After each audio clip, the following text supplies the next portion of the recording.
Okay, let's unpack this.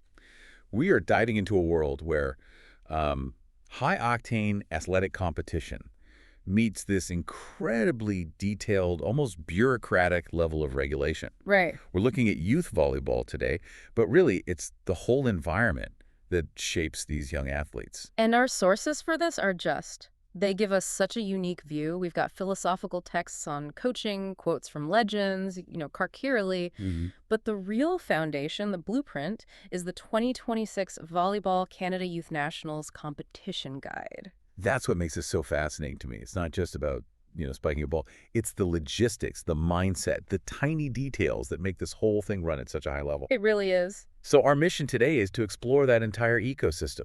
Everything from the $100 cash fee you need to protest a call, all the way to the coaching philosophies that are meant to build resilience. It's the collision of the art of developing an athlete and the absolute rigidity you need to manage a competition of this size. The rules have to be unambiguous. Even if they feel a little strange sometimes. Yeah. Exactly. So let's start with that administrative backbone. VC Nationals. This is not some relaxed weekend tournament. Not at all. The schedule itself tells you how intense it is. It's a 3-day event. Right. Day 1 is pool play. Day 2, things ramp up with power pools. And then day 3 is for all the marbles, the playoffs. And they guarantee you'll play on that last day, right? They do. Because, clubs are spending a lot of money and time to travel. So every team is guaranteed at least one match on playoff day. The goal is a minimum of 7 matches for the whole tournament. That's a lot of volleyball. Yeah. And the commitment, it starts way before that. We're talking about locked rosters. Now, months in advance, teams have to submit their official rosters by March 25th, 2026. And once they're in, they are locked. They are locked, no last-minute swaps, and that rigor continues right up until game time. The team check-in process, for instance. Yeah, you pointed this out. The players don't even have to be there. They're specifically not required to be. It has to be the team personnel, the head coach and assistant coach. Someone who can be held accountable. Precisely. They are signing off legally on the accuracy of that roster. The precision is just immense. And nowhere is it more obvious than when teams are tied in the standings. I mean, the tiebreaker criteria, it reads like a legal text. It has to. You can't have any ambiguity when a championship is on the line. It's a whole hierarchy. So what's first? The simplest thing, head-to-head match results. If Team A beat Team B, Team A is higher.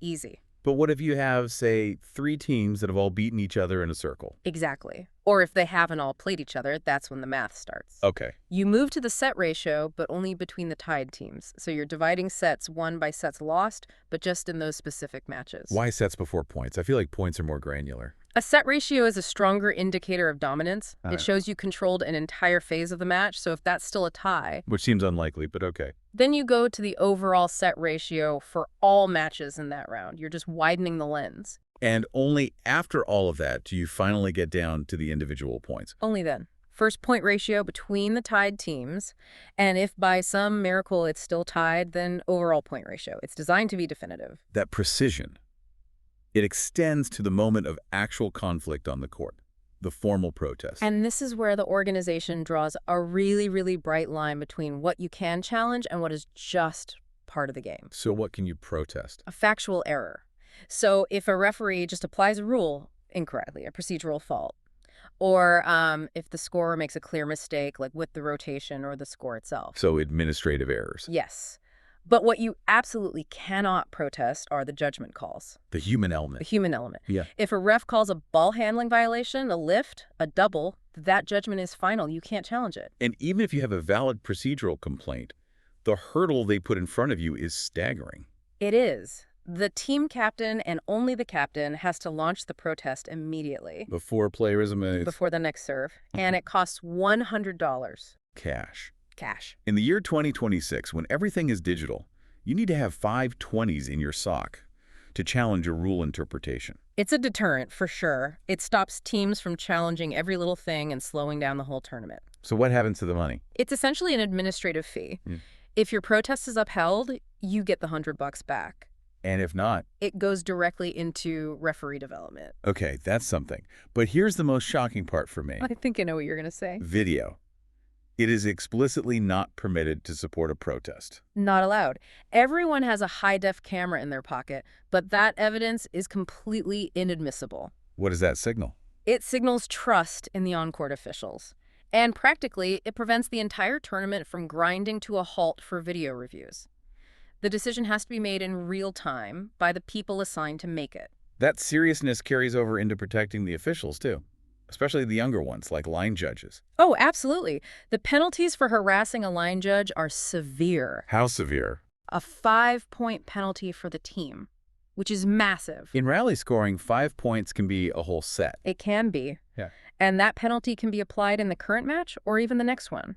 The individual gets removed from the building. And it can go even further, right? It can. They could be put on the national not in good standing list. The club could be fined or even be declared ineligible for the next year's nationals. It's a zero-tolerance policy. Which makes sense. And that focus on a safe environment, it leads us right into coaching. It does, because that whole regulatory structure we just talked about, it all rests on one principle. Which is? That all athletes have the right to NCCP-certified coaching staff. Let's pause on that NCCP. What does that actually mean? It's the National Coaching Certification Program here in Canada. It means your coach has gone through formal training, not just in the X's and O's of volleyball, Right. but in how to provide a safe environment. Physically, mentally, emotionally safe. It's a standard of professionalism. This shifts us from logistics right into leadership. And on that note, let's talk about this philosophy from Dr. Darren Cannell, the idea of the lazy coach. It's a great name. It sounds so counterintuitive. It's deliberately provocative. He doesn't mean lazy in terms of effort. He means lazy in their willingness to delegate. Delegate what? Everything that isn't coaching.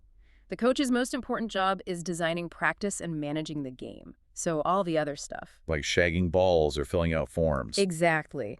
That gets delegated to what he calls the village. The players, the parents. It frees the coach up to just coach. To observe. To give feedback. And it makes the players more responsible. It does. He talks about the ball on the hip technique. Instead of a coach slowly pushing a ball cart, players are taught to sprint, pick up a ball, and run it directly to the coach's hip to restart a drill faster. It turns a chore into a hustle play. That's the idea. It's about total preparation, which is something the legends always talk about.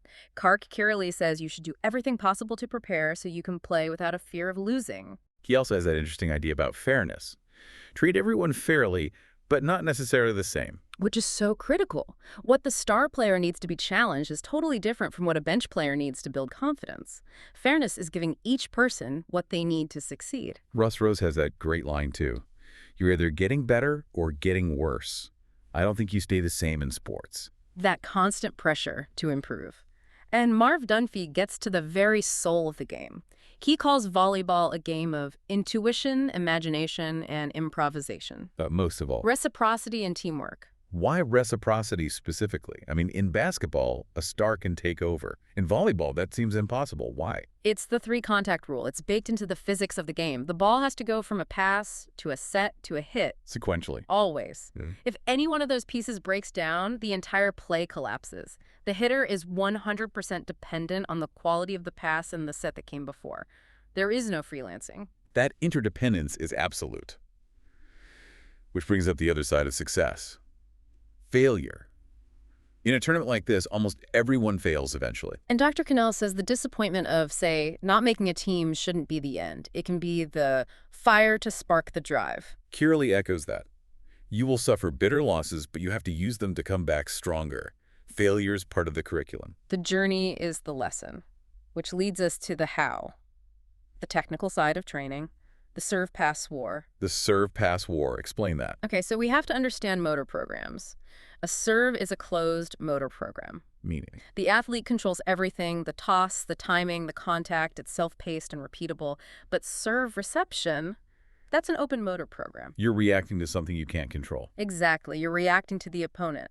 Because the serve is easier to master, it tends to develop faster than passing. Hence, the war. And if you can't win that first battle of the pass, your whole offense falls apart. You've got it. Which is why our sources explicitly say that reading the ball is the single most important skill in volleyball. Reading the ball. And this leads to a pretty sharp critique of some really common traditional drills. It does. Things like partner passing or passing against a wall.